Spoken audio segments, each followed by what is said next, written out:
Visite au docteur Werner au lac de Neuchâtel où il est en vacances. Pas grand-chose n'a changé. Il ne mange toujours pas. L'étude de Berne n'a toujours pas été publiée, mais il a participé à une autre expérience à l'université de Prague. L'étude à Prague a été programmée car l'étude de Berne n'avait toujours pas été publiée. Alors je me suis dit, passons à autre chose et recommençons depuis le début. Et nous avons conclu que tout ce qui serait documenté serait publié. À la fin de l'expérience, l'homme qui était chargé de l'étude a dit « Nous n'allons pas la publier » et il n'a donné aucune explication. C'est comme ça que le monde scientifique réagit. Il dit « Soit c'est un fou et nous avons un problème, ou alors il a raison et nous avons aussi un problème. Alors il vaut mieux ne pas y toucher. »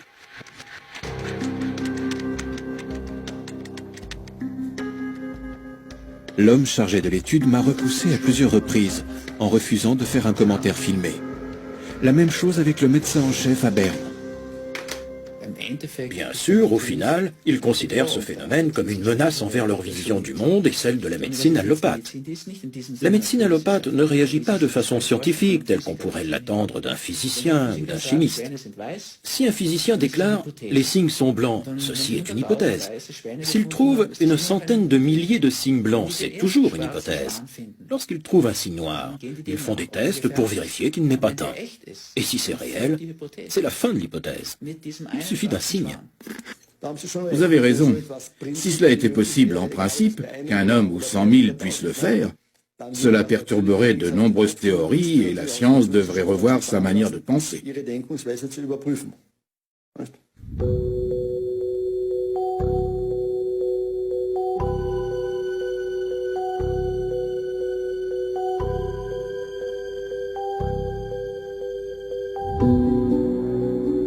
Mis à part la controverse dans le cas Werner, une étude séparée a été menée en Inde en 2003 qui semble confirmer de manière déroutante le phénomène de l'alimentation prana. Le sujet de ces tests est un yogi qui déclare ne pas avoir mangé ni bu depuis des décennies. Mais que cachent tous ces rapports incroyables sur Internet?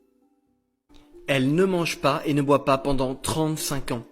Cela est normalement totalement impossible scientifiquement, mais ce miracle a pourtant été confirmé par une étude menée rigoureusement par un médecin pendant 14 jours.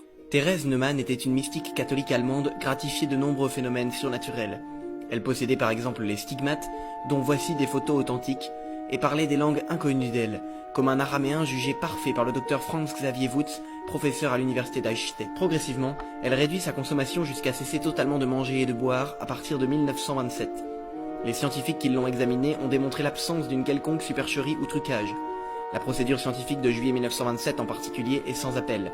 Pendant 14 jours et 14 nuits, Thérèse, surveillée en permanence par 4 médecins, n'a rien absorbé et n'a pas perdu de poids.